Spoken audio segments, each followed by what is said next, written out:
आज जिस ट्रेन के बारे में आपको बताने जा रहा हूं, उसे चलाने के लिए बिजली और डीजल की जरूरत नहीं होगी, क्योंकि ये हाइड्रोजन गैस से चलेगी। आप में से कुछ लोगों के मन में सवाल आ सकता है कि इसमें क्या खास बात हो गई भाई। इसकी सबसे बड़ी खासियत यह है कि इस ट्रेन से धुआं नहीं, पानी की बूंदें निकलती और इससे प्रदूषण जीरो होता है। यानी प्रदूषण के लिहाज से परफेक्ट ट्रेन। लोग बुलेट ट्रेन में फंसे थे, नरेंद्र मोदी अब उससे आगे का सोच रहे हैं। अब ये ट्रेन अगले साल से भारत में चलने वाली है। आपके सामने जो ये ट्रेन चलती दिख रही है, ये जर्मनी की हाइड्रोजन ट्रेन है, जिसे 4 साल के लंबे ट्रायल के बाद इस साल अगस्त में शुरू किया गया। इस ट्रेन को फ्रांस की एक कंपनी है एल्स्टॉम, इसने बनाया है, लेकिन अपने यहां स्वदेशी तकनीक से भारत के ही इंजीनियर इसे बनाने जा रहे हैं, जो अगले साल से भारत में भी हाइड्रोजन ट्रेन चलेगी। रेल मंत्री अश्विनी वैष्णव ने देश में दिसंबर 2023 से हाइड्रोजन ट्रेन चलाने का ऐलान किया है। इस ट्रेन का डिजाइन अगले साल मई जून तक तैयार हो जाएगा और उसके अगले 6 महीने में पूरी तरह तैयार कर लिया जाएगा इसको। अब तक आपने बिजली और डीजल से चलने वाली ट्रेनें देखी होंगी या उसमें ट्रैवल किया होगा। इन ट्रेनों की सबसे बड़ी कमी यह है कि इन्हें चलाने में एक तो प्रदूषण बहुत होता है।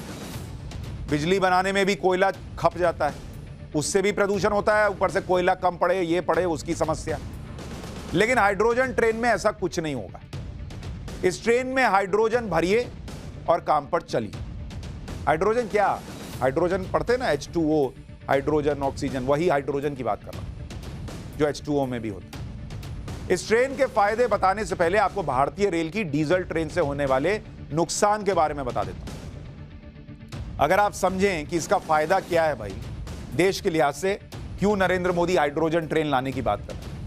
भारत में डीजल ट्रेन कितनी है?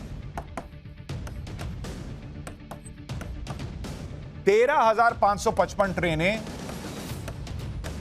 डीजल से चलती और ये कुल ट्रेन का 37% हमारे पास डीजल ट्रेन है। हर साल जो डीजल की खपत है, डीजल की खपत वो हमारे लिए है 237 करोड़ लीटर की खपत होती है।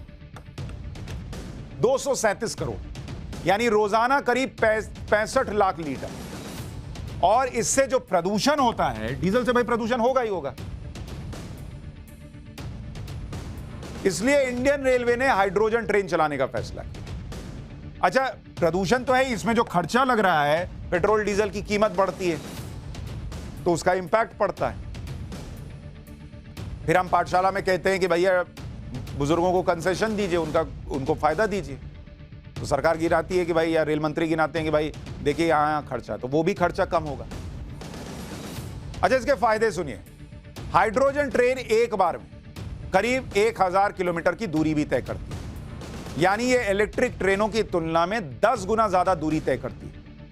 ये ट्रेन 140 किलोमीटर प्रति घंटा की स्पीड से दौड़ सकती है और इसमें ईंधन भरने में भी अधिक समय नहीं लगता। इसमें 20 मिनट में 18 घंटे की दूरी तय करने जितना ईंधन भर जाता है। हाइड्रोजन फ्यूल एक ऐसा ईंधन है जिसकी एनर्जी बाकी ईंधन की अपेक्षा ज्यादा होती है। 1 किलो हाइड्रोजन करीब 4.5 लीटर डीजल के बराबर है। सबसे खास बात है कि इस ट्रेन से बिल्कुल प्रदूषण नहीं होता, क्योंकि इसमें से धुएं की जगह H2O यानी पानी की बूंदें निकलती हैं। डीजल या इलेक्ट्रिक से चलने वाली ट्रेनों की तुलना में इसकी लागत भी बहुत कम आती है। इसके अलावा इस ट्रेन के रखरखाव यानी सर्विसिंग का खर्चा कम है। हाइड्रोजन ट्रेन एक बेहतरीन ड्राइविंग एक्सपीरियंस भी देती है, क्योंकि इसके चलने पर बहुत कम आवाज होती है, जबकि डीजल इंजन जो है बहुत आवाज करता है। बिजली से चलने वाली ट्रेनों की तरह इसके लिए अलग से वायरिंग पैनल की जरूरत नहीं है। इस ट्रेन की छत पर बड़े बड़े हाइड्रोजन सिलेंडर लगा दिए जाते हैं। ऐसे में पेट्रोल और डीजल की बढ़ती कीमतों के बीच इसे एक बेहतरीन विकल्प के तौर पर माना जा रहा है। लेकिन आपके मन में सवाल होगा कि इस पे खर्च कितना आएगा बॉस? खर्च तो आएगा ना, जब ये कर रहे हैं तो फायदे का तो है, लेकिन खर्चा कितना है? ये जो हाइड्रोजन से चलने वाली ट्रेन है नरेंद्र मोदी लाने वाले हैं, इसका खर्चा कितना बैठे? इसकी लागत के बारे में आपको बताता हूं। भारत इसे जर्मनी की तुलना में कितना सस्ता बना लेगा, सुनिए। जर्मनी में 27 हाइड्रोजन ट्रेन का खर्च करीब 4,891 करोड़ रुपए का बैठता है, यानी एक ट्रेन का खर्च करीब 182 करोड़ रुपए। भारत में एक मेट्रो ट्रेन का खर्च करीब 48 से 64 करोड़ रुपए है, लेकिन एक्सपर्ट मान रहे हैं कि हाइड्रोजन ट्रेन को बनाने का खर्च इसी के आसपास आ सकता है, यानी काफी सस्ता रहेगा। और इसके कई फायदे हैं जो मैं आपको बता रहा था कि वो भी हमको देखने को मिलेगा।